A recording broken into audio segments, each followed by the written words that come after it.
the only way you get through breakpoints is to invest in infrastructure, in systems, in processes, and in operating models. That's how you build to the next level.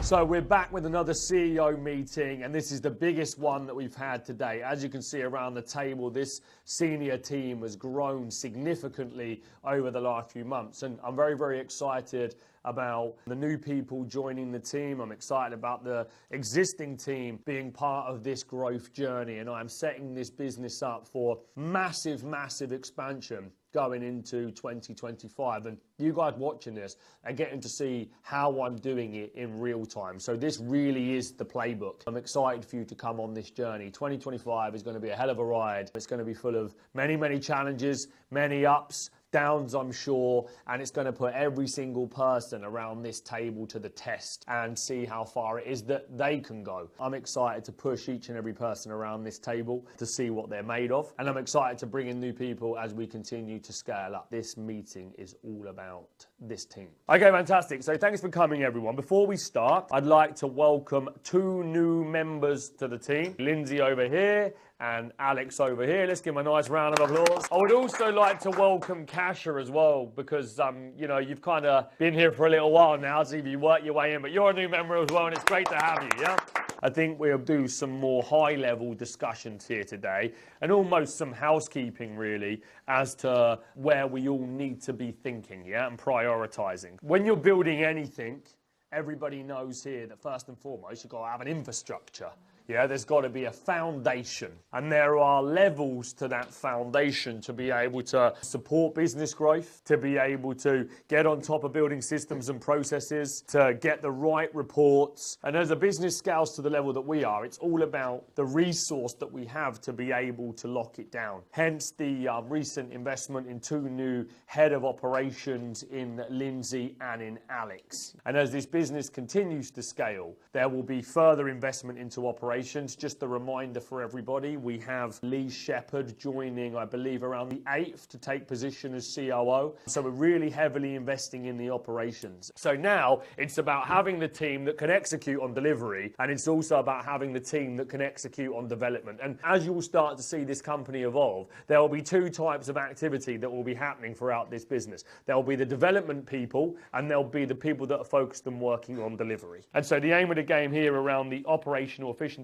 piece, work out what everyone's doing, and then use the systems to be able to create the efficiencies as we scale up and grow. And if these two guys come and expose stuff that we aren't doing, that's great. Please don't take it personally. It's not you doing a bad job. We've all been very busy, under a lot of pressure, and we've scaled up fast. But their job is to come and expose stuff. So it's not personal, and the aim of the game is to expose it so we can fix it. Growth comes from problem solving and overcoming bottlenecks. They're smart guys, they know their stuff, okay, and they're going to be able to add a lot of value to us. I'll take lots of lessons. I've already taken lots of lessons from Lindsay's acronyms and you know, all of that type of stuff, right? So it's all good. So take it as an opportunity to learn and get their experiences from the business, and vice versa. Okay, the new guys coming in, these guys have been with us for a very, very long time. They've worked extremely hard. They've been put under a lot of pressure. The business has evolved and changed. So if you see them doing something that isn't quite right,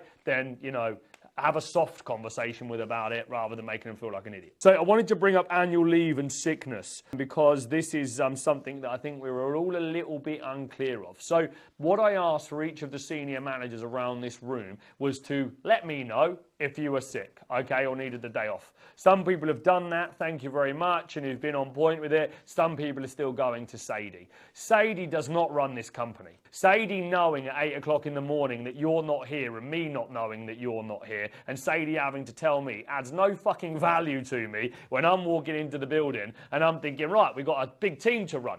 Okay, so you telling Sadie, or Sadie knowing you're on annual leave, isn't Joseph knowing you're on annual leave. Joseph's expecting you to be here. And it will be the same principle for the head of operations. It will be the exact same for Lee. If he's got a senior team member that he is expecting to be there, the first person you go to is him. Or if the general doesn't show up on the right-hand side, we're going to war every day. Okay, I've got an exposed flank, and so on and so forth. So I want to stop all of that. If a senior manager disregards regards a standard in front of one of the team, you've set a new standard. And so your ability to be able to sit with your team in there and say, hang on, well, this is not okay. You know, don't joke around that, or look, don't speak about that person in front of me because I'm not fucking, you know, I'm a manager here. Yeah, I'm not bantering with you about another member of the team. Because if that gets back, you'll lose your place on this team straight away moving forward. Yeah, I want people I can trust around here, loyal people that are going to have each other's backs. From a leadership point of view, it can really seem like it's you against the world.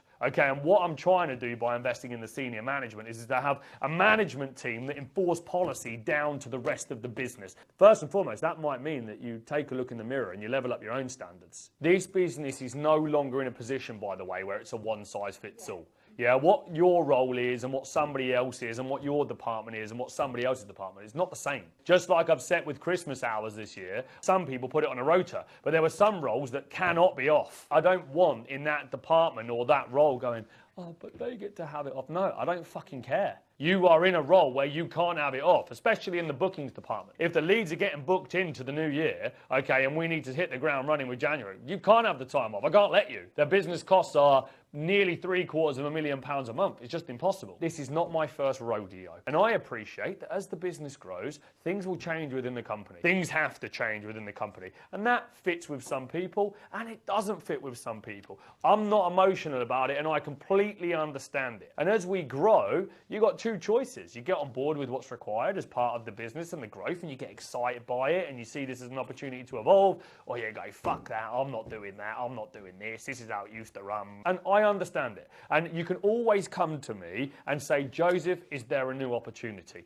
Joseph, is there something else that can be done? Joseph, is there some other way that we can work together? Everybody around this table I have a lot of time and respect for and I want to continue to work with. And sometimes it will be in the capacity that we're working together now. Sometimes it might be in a different capacity. For the guys around this room, the last thing I want is the growth to knock your nose out a joint and then for you to hate it and feel disgruntled or whatever, because the business is growing. I've told you all that from day one. One thing you'll get with me is the truth. And I've never said that where we're going isn't where we're going. And I've always said as times go on, it will change and evolve and so on and so forth. That comes with more pressure, it comes with more speed, it comes with more leveling up and so on. So if you like that, great. If you don't like that, then you can just come and have a chat with me. And I always want to maintain the relationship and see if there's something else within the business that can be done. Yeah, I think that's really, really important. The door on that side of me is always open. Does everybody know what an SOP is? Standard Operating Procedure. McDonald's is one of the biggest businesses in the world, and the restaurants are run in the majority by unskilled individuals, and usually they're relatively young. Would everybody agree on that? Now, how can a business that does multi-billions run like that? They've got a system. So everything's a system. So when it's chaotic and the results don't come, it's because we don't have the system in place. Basically, that's the aim of the game. A system that can help ordinary people do extraordinary things. Then they become extraordinary people. Without the system, they're never going to be able to become extraordinary. I really like this guy, Brandon Dawson. Has anybody around the table heard of him? So he's Cardone's business partner, Grant Cardone's business partner. And basically what he teaches is companies how to scale to 9 figures. What he says is across that journey, there are multiple breakpoints within a business. And what a breakpoint is, a business will see an upwards trajectory to the point that it has two choices. There it either stops or it pushes through to the next level. But a breakpoint is probably around the point that we've had now.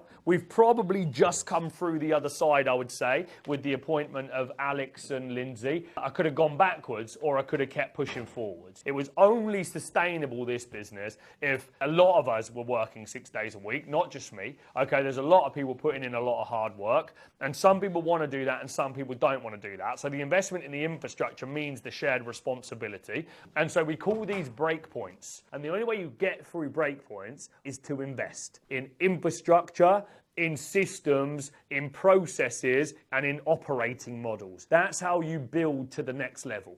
In a strong culture, every employee knows who the bottom 20% of performers are and calls these people to a higher standard. We're only as good as our weakest link, and in business, you're either an anchor or you're a propeller. You're either holding the business back or you're driving the business forward. Sometimes I think it maybe sounds savage, but it's not really that savage, because if we're carrying a load of people that can't execute, that can't do the job, that aren't delivering for us, all that's doing is dragging the business back and dragging down the company as a whole. We need to be able to make strong decisions and get those people out of the company. They'll say, hey, you're slowing us down. You're not living our culture. And then I'll come in and ask, what happened to Fred, Lindsay? And you'll say, he wasn't pulling his weight. Okay, so we showed him the door. So you guys are self-policing the people that you don't want on your team. All remember back to the sports day game where it was picking who's on your side. Well, there was always someone that was left over. And that person that's left over, we don't want in the business, yeah?